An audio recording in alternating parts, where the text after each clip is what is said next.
Buenas noches, buenas tardes o buen día. Seguimos por la rama de las comunicaciones. En este rato vamos a charlar con Nicolás Artusi. Él es periodista y actualmente se encuentra en Metro 95.1 los días domingo y también está de lunes a viernes en Imagen Positiva en el canal IP Noticias. ¿Cómo estás, Nico? Buenas tardes, buenas noches. Hola Mati, ¿cómo estás? Gracias por Bueno, invitarme antes que cualquier otra cosa. no, por favor. Muchas gracias por tu tiempo, Nico. La verdad que en estos tiempos de pandemia y a veces de hastío está bueno conocer nueva gente en las redes, ¿no? Y yo te conozco hace mucho, pero cara a cara nunca ahora tenemos esta posibilidad. No, claro, y aparte vos sos uno de esos oyentes activos, bien presentes, que siempre aporta sus comentarios, que uno identifica ya con el nombre y el apellido, porque es de los que alzan su voz del otro lado, ¿no? Así que siempre es una cosa muy buena poder ponerle rostro, nombre, imagen a esas individualidades que conforman como una suerte de masa anónima que son los oyentes, ese colectivo, ¿viste? Que Sí, uno tiene del otro lado del aparato de la radio. Así que es un gustazo conocerte, Mati. muchas gracias, Nico. Bueno, ya que va, también va a ir de mi lado. Siempre te agradezco porque tanto vos como Sebastián Wanreich siempre me leen y me abren ese espacio de mesa de trabajo, ¿no? A mis preguntas y mis inquietudes. Siempre que hay algún artista que me interesa, ustedes leen mis preguntas y me hacen sentir parte, ¿no? De cómo ejercer el periodismo, ¿no? Desde el Twitter, ¿no? Porque uno le gustaría trabajar con ustedes, pero sabe que a veces no se puede estar en la mesa ahí, ¿no? Compartir con artistas y vos y Seba siempre me leen y yo con el corazón contento porque mi pregunta ahí va y la respuesta me llega, ¿no? Eso no tiene precio. Sí, buenísimo. Es que lo que pasa es que se va retroalimentando, ¿viste? La conversación. Yo soy de los que creen que la conversación es un arte, entonces hacer radio o charlar por radio tiene como un componente esencial la práctica de esa suerte de arte, ¿no? Que es la conversación. Y a veces, digo, uno percibe y detecta que del otro lado hay muchas personas que tienen preguntas muy interesantes, incluso, ¿por qué no?, más interesantes que las que podríamos hacer nosotros que estamos sentados ahí alrededor del micrófono. Así que siempre se trata de sumar y nunca de restar o de eliminar. Me Es parece una cosa muy buena. bueno. Vamos a arrancar por un tema que es un poco sensible, así ya lo sacamos de encima porque es un elefante en la sala, como quien diría, ¿no? El tema de que haya culminado su atención, ¿cómo te pegó, cómo lo sentiste y por qué esa decisión? Bueno, como lo sentí con muchísima nostalgia, ¿no? Ya mismo, no bien terminó el programa, ya tuve nostalgia por el programa.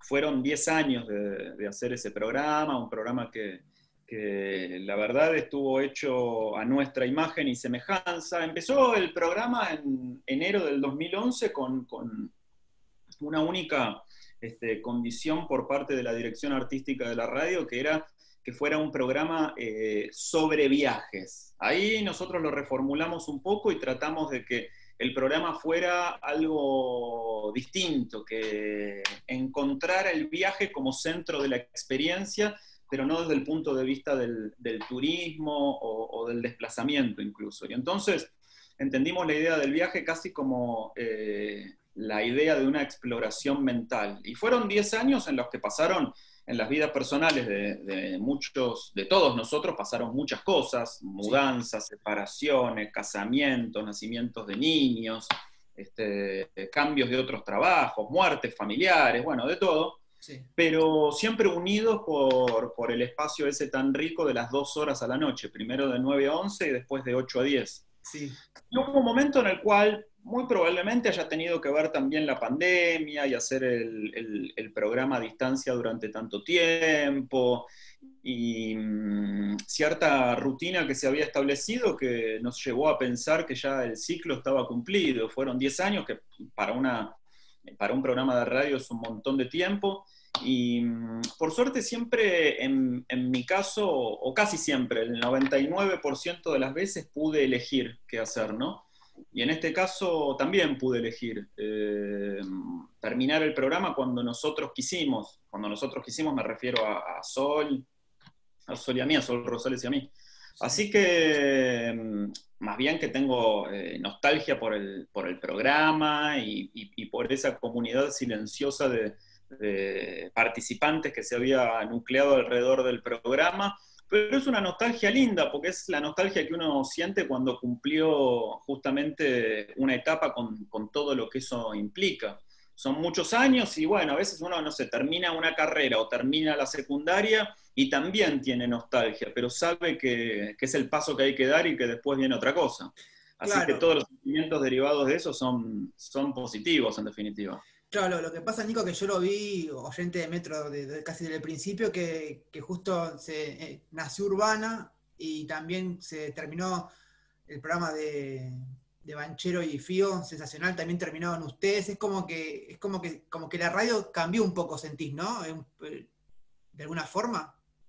Bueno, es que era inevitable que la radio cambie con la partida de sus programas principales, ¿no? O sea, la radio estaba organizada y siempre fue así alrededor de 4 programas principales y después con otros programas menores, entre los cuales estaba Su Atención, por favor, y Sensacional Éxito y muchos otros de los fines de semana. Sí, Cuando el año pasado, a fines del año pasado, los conductores de los programas principales decidieron irse y armar otra radio, y con ello se fue también la dirección artística sí, de la sí, radio sí. y la musicalización y muchas otras cosas. Era evidente que en Metro iban a cambiar las cosas, sobre todo porque era una programación muy cohesionada, muy unida, la de Metro, donde nosotros Sí. siempre recibíamos un mensaje parecido que decía, bueno, arranco a las 6 o a las 7 de la mañana escuchando la radio y apago a las 12 de la noche. Sí. Con ese tránsito de parte de los conductores y de los programas a otra radio, era inevitable pensar que Metro iba a cambiar. Y nosotros estuvimos, el caso de Sensacional Éxito, me estaría bueno que lo explique Banchero o Sargenti, Sí, Lulo o Fío, sí, obvio. uno de Lo, mis lo saqué a amigos. bailar porque justo en mi corazón y en realidad terminaron justo Claro, paralelamente. Me refiero, por eso los saqué a bailar entre comillas, no es por otra cosa, ¿no? Obvio. claro. No, Lulo es uno de mis amigos más cercanos y mira, acabo de hablar con él, así que tranquilamente te lo puedo explicar. Pero cuando pasó eso, que fue a fines de noviembre y a Sí, principios de diciembre, que sí. se desmembró la radio, yo tenía un único objetivo que era llegar a los 10 años de Su Atención, por favor. Yo quería que el programa cumpla 10 años. Y eso pasó a En fines marzo, de creo, enero, ¿no? no, el 31 de enero. Ah, El 31 de 31 enero. de enero. Y a Sí, partir de ahí, bueno, ya empezamos a sentir cada vez más que la misión estaba cumplida y que, bueno, era como una buena conclusión, ¿no? Para un programa que había empezado con ambiciones tan pequeñas y tan módicas como el sí, nuestro, haber cumplido una década.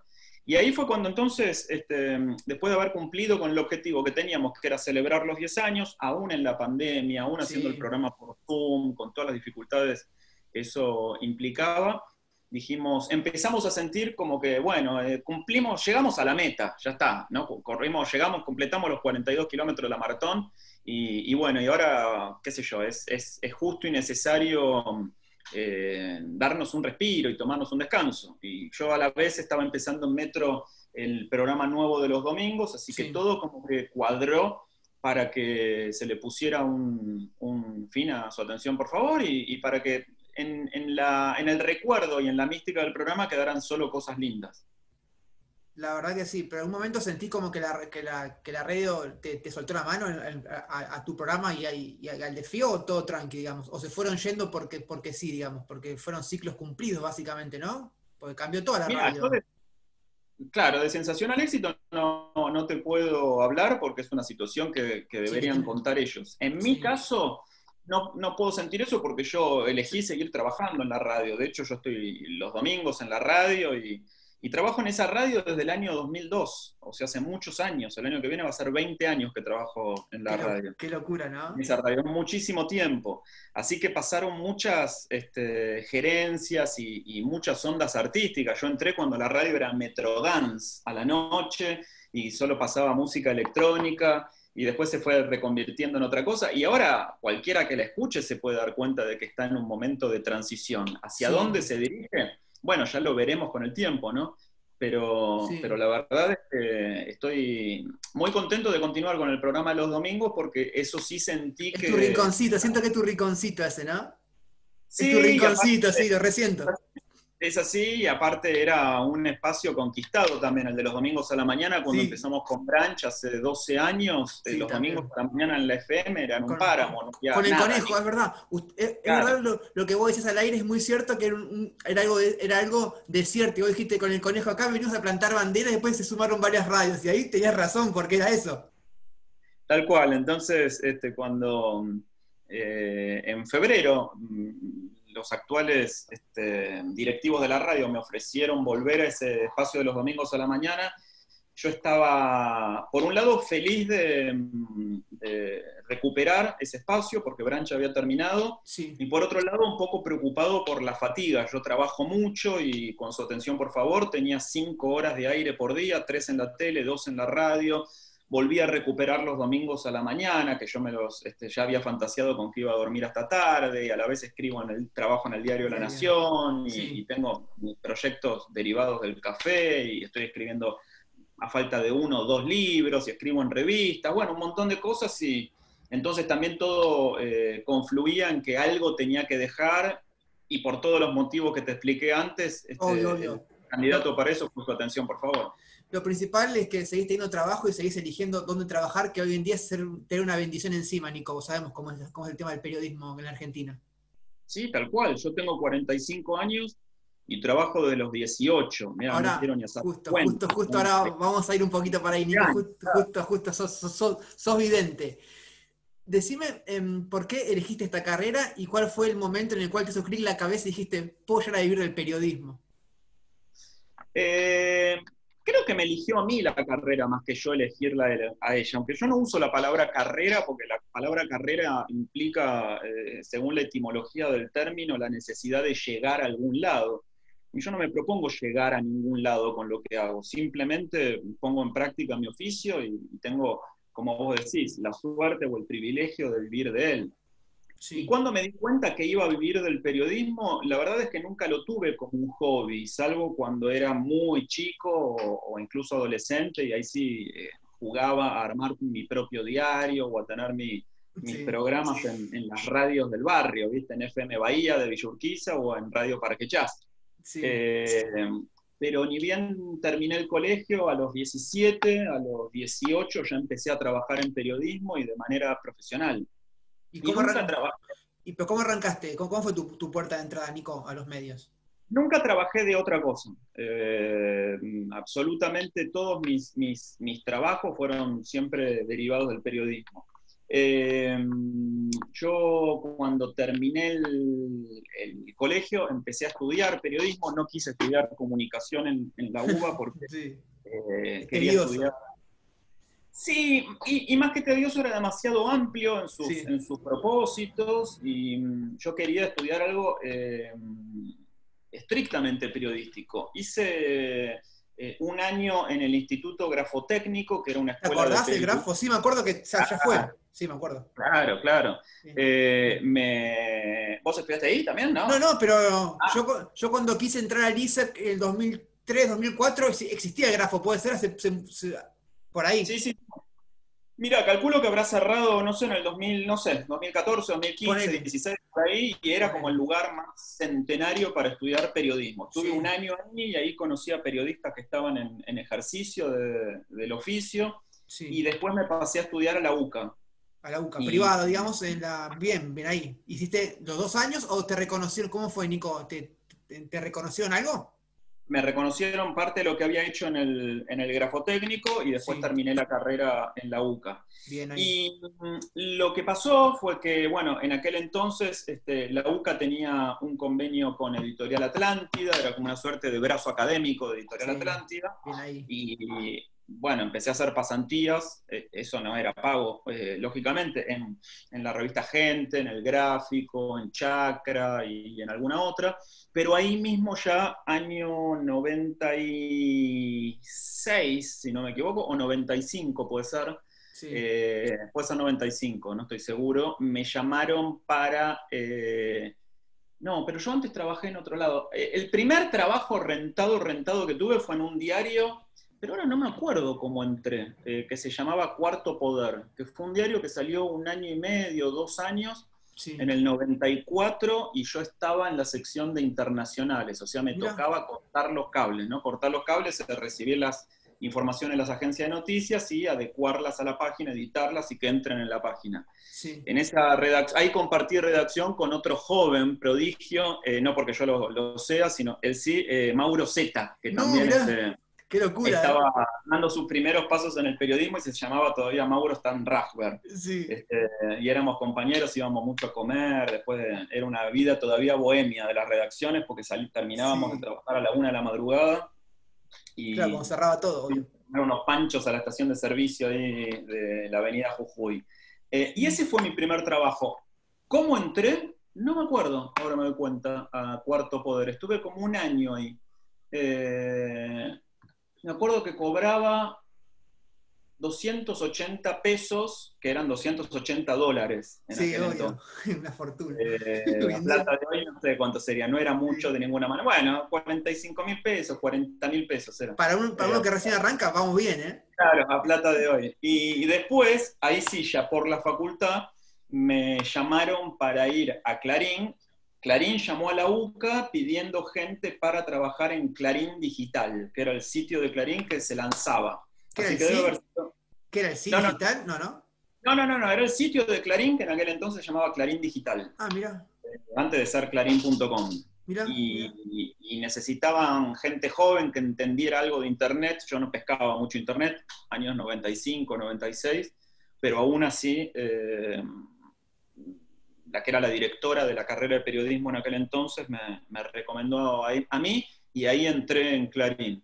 Y después, bueno, después me fui y después volví a Clarín en el 96 o 97 y ahí estuve 14 años trabajando en la redacción. Y yendo todos los días a trabajar a la redacción del diario, y paralelamente a eso empecé a trabajar en Metro unos años después, en el 2002, y Sí. empecé a trabajar en MTV también, donde era Pensá que presentador. yo lo de MTV me enteré hace unos años cuando vos lo contaste al aire. Yo es el chabón este, porque mirá las cosas que está contando. Aparte me acordé de que lo viste primero en MTV. Creo que lo charlaste con el tiro al aire, eso, ¿no? De la pausa y eso, no me acuerdo con quién. Y yo dije, sí, es Nico. Era Pará, yo, era yo. yo era muy Más chico, joven, pero yo era pero muy, era yo. pero era re chico yo, aparte. Me acuerdo de así, de casi de milagro. ¿Y cómo fue tu entrada a MTV? Porque era uno de los canales que yo digo, si no estabas en MTV o en Match, antes no existías para mí. La verdad que fue completamente fortuita, y gracias a mi buen amigo y mecenas Ale Lacroix. Ale Lacroix Mirá, estaba en Metro en aquel sí, entonces y conducía el horario de la noche, horario que yo después hice con su atención, por favor. De sí, 20 a 23 estaba él con un programa llamado Buenos Aires PM. sí, Y algo yo me era acuerdo. Sí. claro, y estaba con Gaby del Elisi y varios columnistas que íbamos según los distintos días de la semana. Yo era columnista de cine. Mirá, Y en ese entonces estaba trabajando con Víctor Hugo en la tele, en el programa Desayuno. Yo era el columnista de cine en el programa de mirá Víctor vos, Hugo en bien ahí. Desayuno en Canal 7. Se Sí, llamaba Canal 7 o ATC, no me acuerdo si ya le habían cambiado el nombre. sí, Y entonces sale la Croa, yo no estaba enterado de nada, pero me dice un día, como yo ya estaba laburando en la tele con Víctor Hugo, me dice un día, ¿le puedo dar tu número de teléfono a un amigo mío que es el jefe de producción de MTV? Le digo, sí, dáselo, más bien, no sé para qué es. No, porque están buscando a alguien y me parece que vos podrías ir bien. Y entonces se lo da a Ale, y a los 2 o 3 días sí, me llama esta persona, Fichi, le mando un saludo, José Ficchiano, y me dice, mira, estamos buscando a alguien para conducir Noticias MTV, porque el que conducía en aquel entonces, que era Javier Andrade, se estaba yendo a vivir a Estados Unidos, a Los Ángeles, creo que todavía sigue viviendo ahí. mirá. Y le dije, bueno, sí, cómo no sé qué tengo que hacer. Y vení un día, preparate 3 noticias y hacemos una prueba de cámara. Preparé 3 noticias, me acuerdo que una era sobre Robbie Williams, no me Sí, acuerdo de qué era. sí, Y mirá. fui ahí al edificio de MTV en el Rulero, todavía no estaba construido el estudio ahí. Hicimos una prueba de cámara, todo muy bien, no sé qué, bueno, chau, gracias por todo. En el Sí. intervalo yo me entero, porque yo no sabía de todo esto del mundo de la tele, nunca hice castings y la verdad que no estaba enterado, que estaba abierto el casting para encontrar un conductor para Noticias MTV y que ya habían hecho entrevistas a 800 personas. Se había presentado prácticamente todo el mundo para ese puesto. Y yo la verdad que no estaba ni enterado, y menos mal que no estaba ni enterado, porque fui medio con una confianza hasta insolente, te diría, ¿no? Si hubiera sabido que Te competía da un con tantas capaz, personas, capaz te da un poco claro, de miedo, ¿no, Nico? me habría dado un jabón tremendo.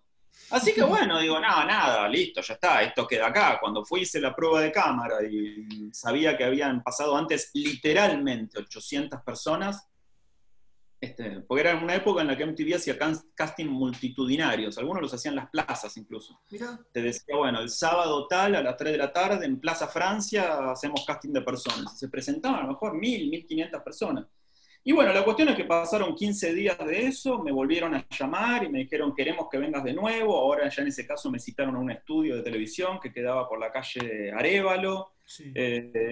un poco más formal, y me dijeron, bueno, listo, vas a ser el conductor de Noticias MTV y de otro programa que se va a llamar Flamantes, que era el programa que yo conducía en MTV, donde presentábamos los estrenos de los videos Mirá, cada semana. No existía YouTube todavía, por entonces eso te era un digo. programa, claro, que se esperaba mucho porque, bueno, era el lugar, era la van premier de los videos. Y ahí estuve unos cuantos años, ahí lo dejé a Víctor Hugo Sí. y me pasé a MTV. Pero la verdad que fue todo una locura, ¿no? Porque estuviste en la pantalla más caliente de lo que es la música, ¿no? En toda Argentina y Latinoamérica, me atrevo a decir, porque, como digo, si no estabas ahí, una banda, hoy en día, si Woz o Duki no estaría en MTV o en Match, si fuera aquella época, no existen realmente, por las redes, que lo que le da vida a ellos, no estaba esa plataforma creada. Sí, y aparte, como yo conducía el noticiero, había una chica que lo hacía desde México, Ilana, y yo que Sí, lo hacía desde Argentina. Y éramos los conductores panregionales, ¿no? O sea, algunas sí, noticias salían desde México y otras salían desde Buenos Aires. Pero nos veían en toda Latinoamérica. fuerte, Eran los ¿no? segmentos, claro, porque estaba dividido en lo que se llama feeds, ¿no? Bueno, no importa, en algunos lugares se veía MTV México y en otros MTV Argentina, y había algunos programas que se veían en toda Latinoamérica. El de las noticias se veía en toda Latinoamérica.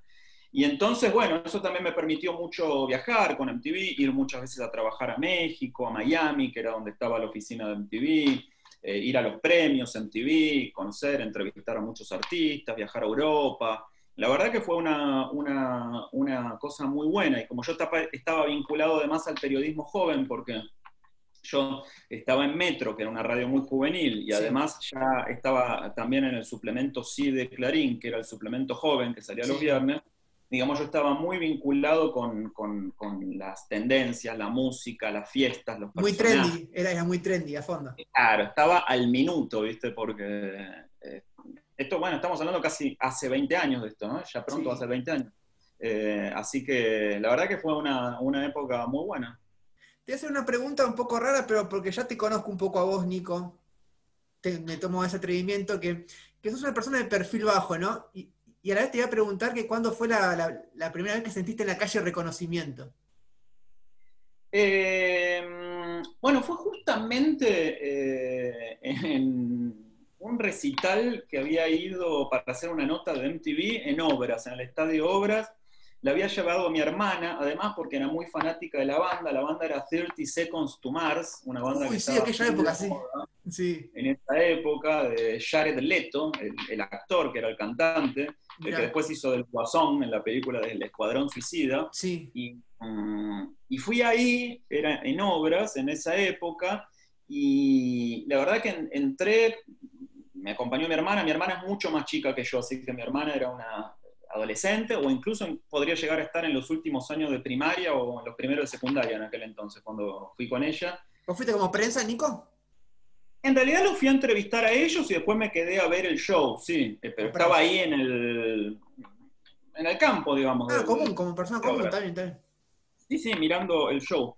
Y hubo un momento más cerca del final que del principio, que ahí unas pibitas, no sé qué pasó, pero como que me descubrieron, entre comillas, y empezaron a gritar, el de MTV, el de MTV, y se Uy, empezó a armar como una especie de rum rum y de torbellino que me hizo estar sumergido en ese momento, no sé, en una marea de 30, 40, 50 pibitos que se me venían alrededor y que se querían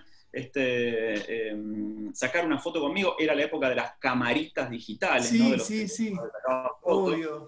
Y fue tanta la gente que tuve que salir a la calle, y mi hermana me miraba y no lo podía creer, ¿viste? Ella en ese momento empezó a sospechar que tenía un hermano conocido, pero como nunca fue mi intención ser conocido, simplemente fue un efecto colateral de mi trabajo. Creo, no sé si fue la primera vez, pero es la primera que yo sí recuerdo de de mucho reconocimiento por parte de gente para mí desconocida. Ahora es un poco más usual por mi trabajo en la tele o en la radio que me saluden algunas personas en la calle o en algún lugar, algún restaurante cuando entro a comer, pero insisto, mi objetivo ni mi finalidad es ser conocido, sino simplemente es un efecto colateral de trabajar en lugares que tienen mucha exposición pública. ¿Sentiste en un momento un poco, volviendo al estadio, Obras, un poco de ataque de pánico o algo, que te pase algo, ¿no? Como que te No, quieran no, tranqui. porque aparte nunca, soy bien consciente de que nunca es por mí. Digo, insisto, es un efecto colateral de un trabajo que uno hace en lugares que son vistos o oídos por mucha gente. Así que nunca fui un rockstar ni pretendí serlo. Excelente. Y Nico, ¿y cómo nació tu amor por el café? Esa también me gustaría saber eso. Bueno, mi amor por el café en sí empezó desde chico, ¿no? En mi casa siempre se tomaba mucho café y había un ritual de leer los diarios, siempre también fue una casa, es una casa de gente muy lectora, mi vieja es muy lectora, mis abuelos compraban mucho los diarios, mi papá leía también, leía novelas, lee novelas policiales y demás, entonces sí, siempre se leía en mi casa. Y se tomaba mucho café también. Eh, Así que, digamos que siempre me gustó el café y siempre fue parte como de mi experiencia. Pero como empecé a trabajar en una redacción desde muy chico, desde los 18 años, también se consumía, la redacción es un lugar que a lo mejor las películas nos lleva a pensar que es un lugar vertiginoso, de grandes emociones, pero en realidad es un lugar de muchas esperas y de muchas horas muertas también, esperando que se cierren las páginas o que los Sí. editores aprueben los textos. Y en ese momento siempre te acompaña el café, ¿no? Y también había un ritual que ahora se extraña mucho, que era la peregrinación a la máquina de café del pasillo. Sí. Perdón. No, tranqui. Que era un lugar de encuentro muy grande. Sí, obvio. Dale tranqui. Y en Clarín eso también era así, ¿no? Sí, obvio. Íbamos a tomar café del pasillo. Así que siempre, digamos, el café me acompañó en mis experiencias laborales. Y hubo un día en que me anoté para hacer un curso sobre café que se daba acá en la Escuela Argentina de Sommelier. Y tuve como una suerte de eureka que se me dio un día cuando estaba corriendo. A mí me gusta mucho salir a correr. Y, y en este momento fui a correr y tuve como una suerte de eureka o de epifanía, que fue el personaje, mi alter ego, el sommelier de café. Y ahí dije, ya está, listo, el sommelier de café.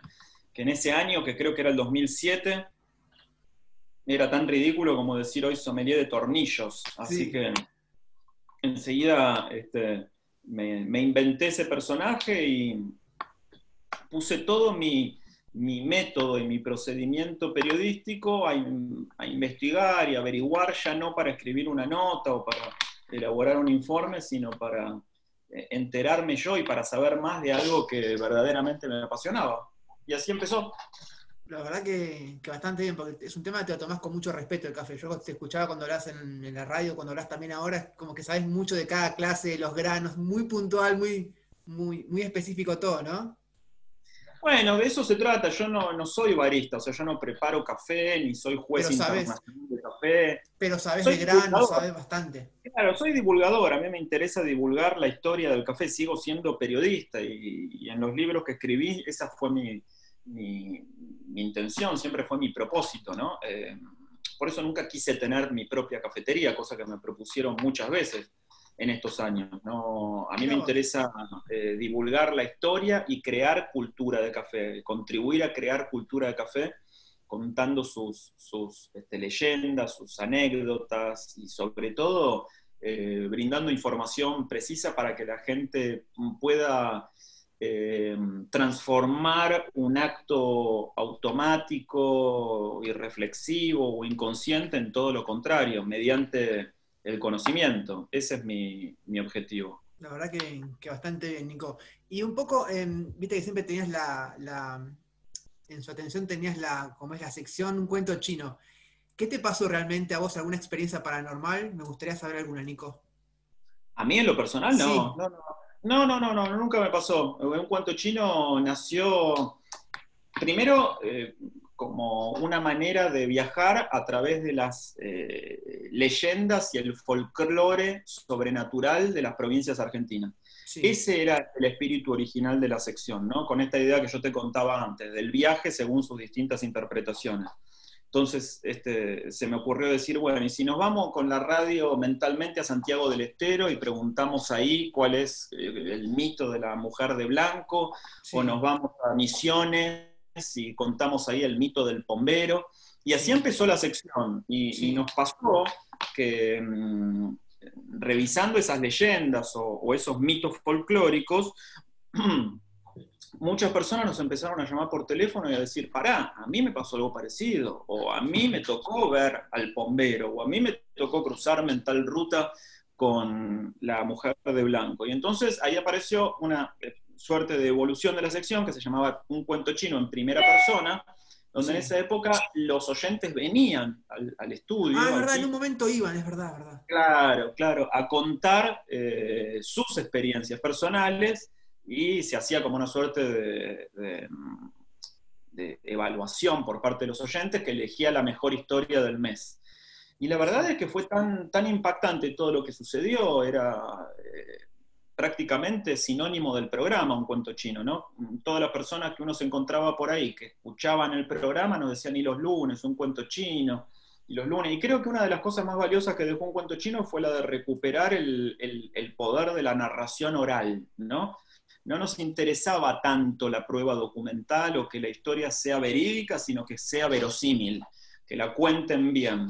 Y la verdad es que eso sucedió, pero la verdad es que tampoco nunca tuve un contacto con lo paranormal, sino que lo que más buscaba la sección era justamente eso, revalorizar el poder magnético, te diría yo, de Del contar oculto, del oculto.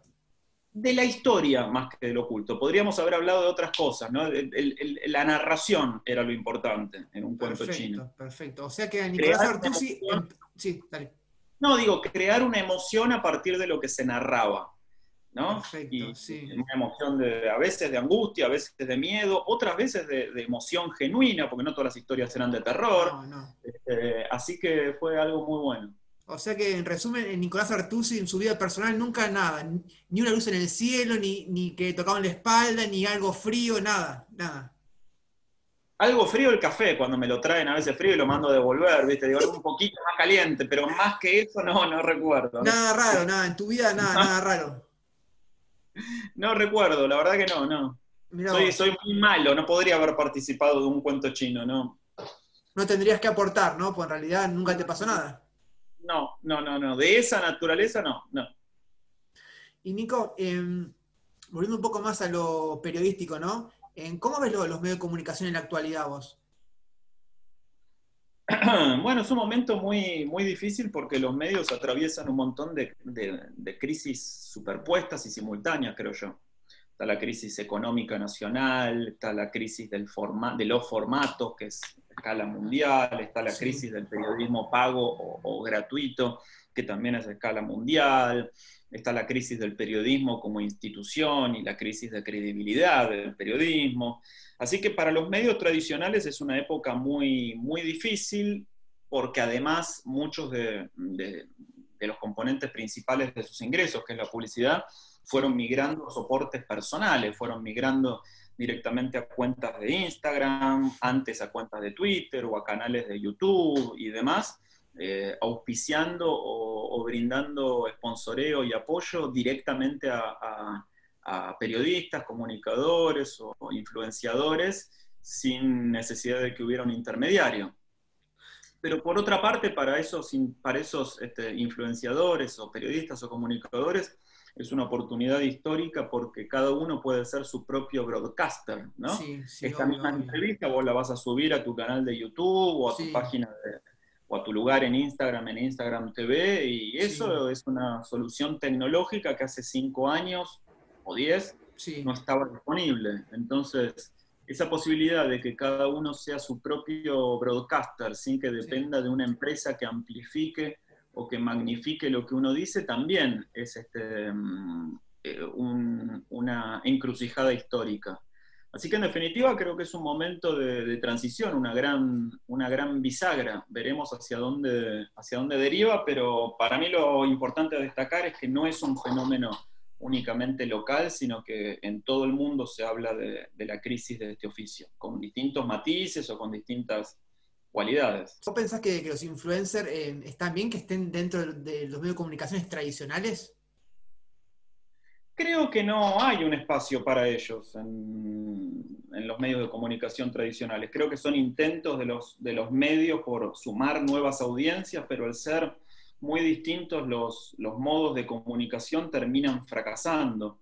No hay demasiados casos exitosos de influencers que trabajen en canales de aire o en radios, o ni siquiera, menos aún todavía, en Sí. medios impresos. Son muy distintos los modos de comunicación y sobre todo los estilos de vínculo con las audiencias. Así que no veo, o por lo menos yo no conozco demasiados casos de influencers que ocupen espacios en medios tradicionales. Creo que son muy, muy eficientes y muy buenos en los medios nuevos, en los medios que ellos dominan, y son no solo concepciones diferentes que tienen los soportes, sino audiencias diferentes y exigencias diferentes. Así que no, la verdad que no, eso no lo veo mucho, ¿no? No lo ves, sí, tengo algo parecido. Son muy pocos casos, o capaz que ninguno, ¿no? Ahora tampoco recuerdo yo alguno que fue un influencer o un comunicador digital que pase un medio tradicional, tipo el prime time y la rompa toda, ¿no? No, no, Sí, no. no conozco, pero digo, tal vez los haya, ¿eh?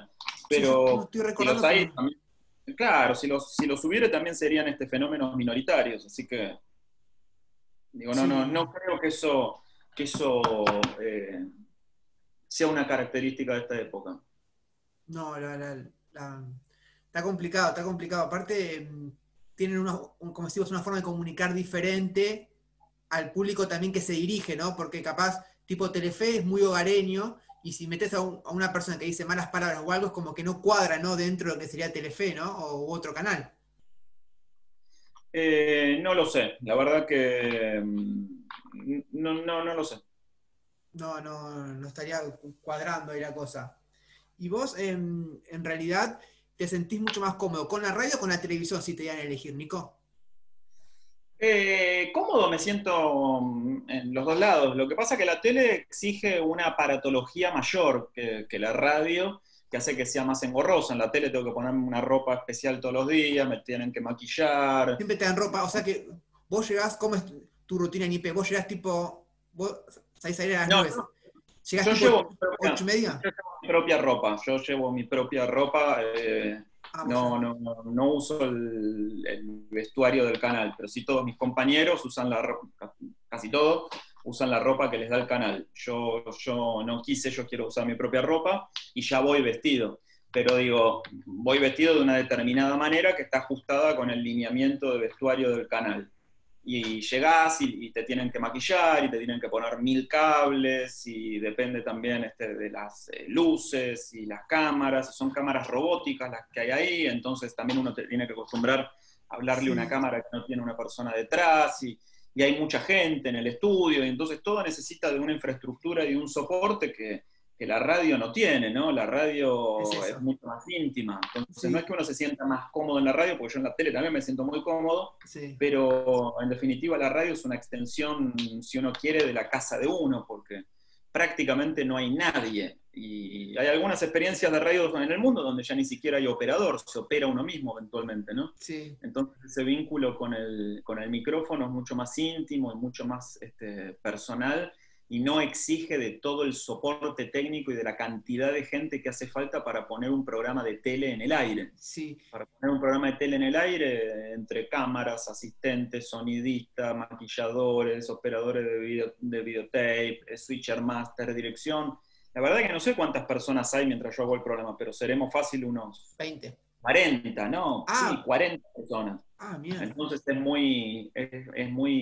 es un equipo siempre muy grande, ¿no? Y la radio, el domingo pasado éramos 2, nada más, en todo el edificio de la radio. Sí. Estábamos el operador y yo. Nico, ¿y vos cómo es tu rutina? ¿Te levantás tipo 7 y pico? ¿Vas para el canal 8 y pico? ¿Cómo es la movida? Sí, vivo muy cerca del canal, pero me gusta mucho levantarme temprano y leer los diarios y desayunar con café y con tostadas y con fica. Y con fica, que está durmiendo hasta la siesta. La estoy viendo ahora que está soñando porque se sacude mientras duerme. Ay, qué linda, hermosa tu perrita. Te felicito, hermosa.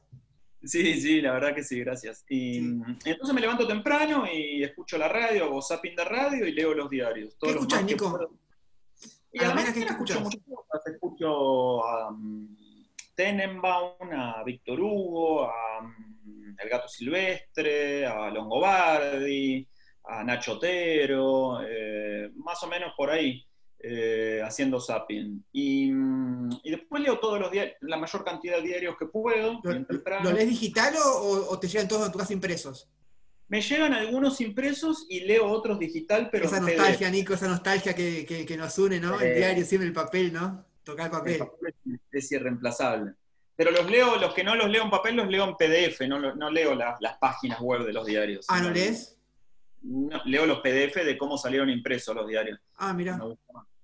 Y tomo café y desayuno muy tranquilo y ya más o menos tengo en claro qué ropa tengo que usar ese día, me cambio y voy para el canal que queda a 10 minutos de mi casa.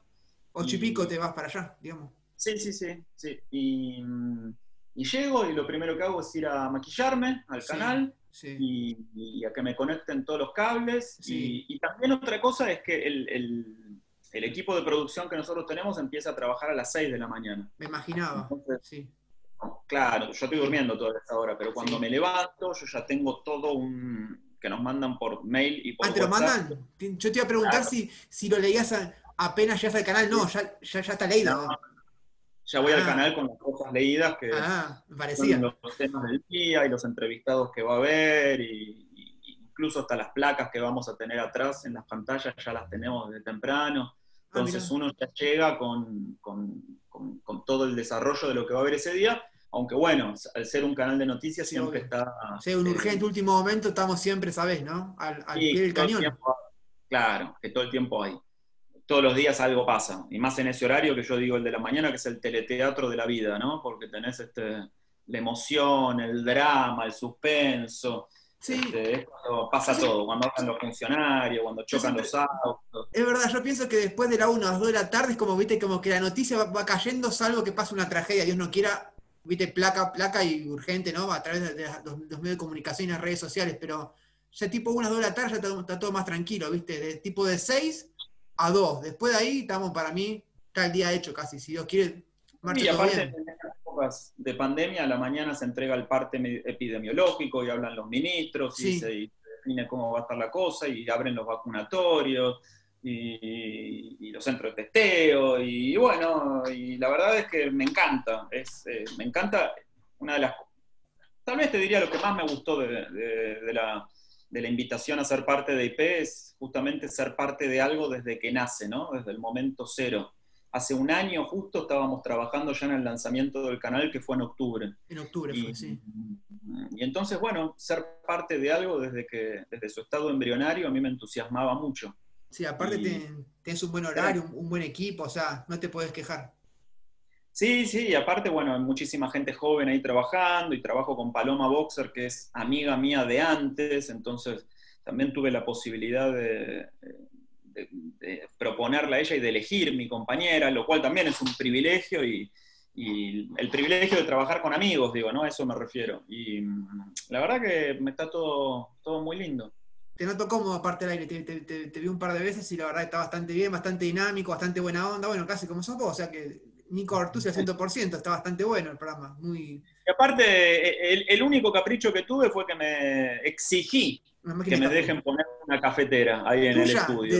¿De las cuantas que Sí, tenés en tu casa? ¿Sí? de la mía, ¿Tuyas? de la que tenía en mi casa. La llevé ahí, está puesta ahí.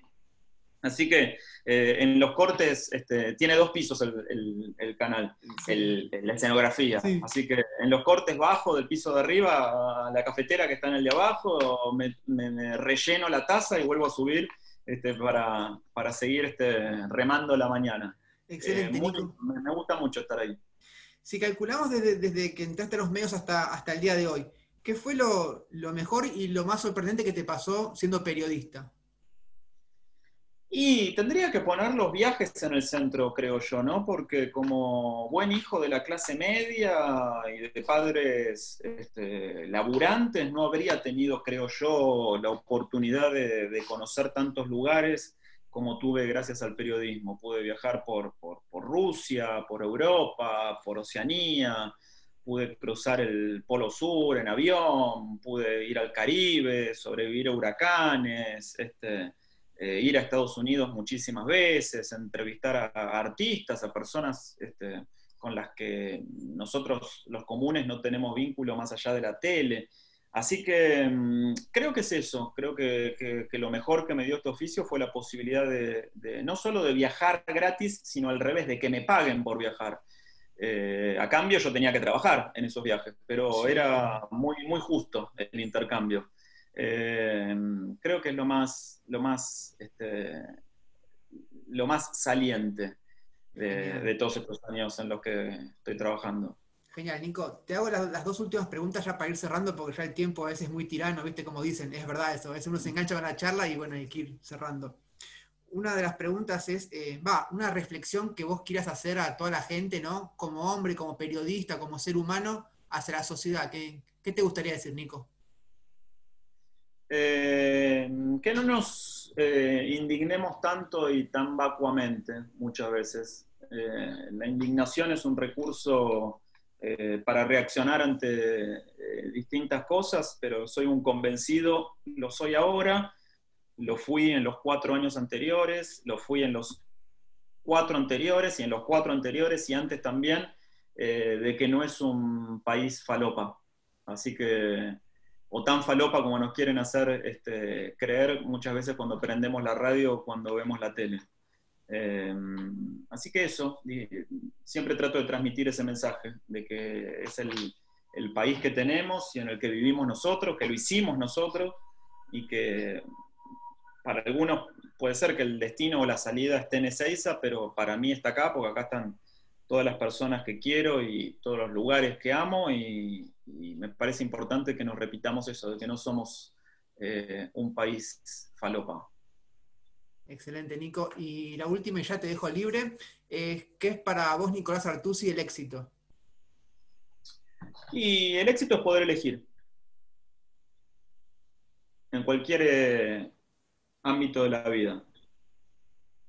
Me parece que no hay cosa para mí más deseable que esa, poder elegir. Excelente, en todo el sentido más amplio de la palabra, ¿no? En todos, en trabajo, lo que vos quieras, ¿no? Siempre es tratar de ser felices, ¿no? Como yo digo, con lo que se pueda, ¿no? Porque es verdad lo No que creo decís vos. Claro, no creo que uno pueda tratar o que se trate de una cuestión de voluntad o mérito, el de la felicidad, pero si hay algo que probablemente nos acerque a eso, debe ser la posibilidad de elegir. Excelente, Nico. Bueno, muchas gracias por la nota, la verdad, excelente. Tu charla muy amena, siempre tan amoroso. Una persona, yo digo, muy abrazable, ¿no? Porque se nota que sos una persona Viste, así. lástima que la pandemia ahora no nos deja No, abrazarnos. Nico, no podemos. Espero cuando todo esto pase, conocerte, vamos a tomar un café y a charlar de esto que están hermosos los medios. Así, bueno, gracias por formar parte de mi vida, como le digo siempre a todos los chicos que entrevisto, a Ripoll, a Javier Bravo también, a toda la gente de Metro que siempre me abrió su corazón y es algo mutuo, es un amor mutuo, ¿viste? Y eso para mí no hay forma, no tiene precio, hermano, ¿no? Para mí, fuera de joda, no tiene precio, es imposible, no. Estoy muy contento con ustedes, la verdad. Son parte de mi vida y estas entrevistas como que es un ida y vuelta que me llena el corazón en realidad. Gracias, Mati, por decirlo. Fuiste también muy cálido y muy certero en todas tus preguntas y siempre se agradece cuando hay un interlocutor del otro lado, no solo que pregunta, sino que escucha lo que uno dice y hoy eso quedó palpable. Así que a seguir preguntando y a interesarte, ¿no? Por lo que el mundo tiene para ofrecer. Bueno, Nico, te termino de despedir. Gracias, Mati. Por favor, apenas estés subido a mis redes, te aviso, así la compartimos y vemos hasta dónde llega. Dale. Dale. Te Gracias, mando un abrazo. Nico. Cuídate, Gracias por gracias, todo. Gracias.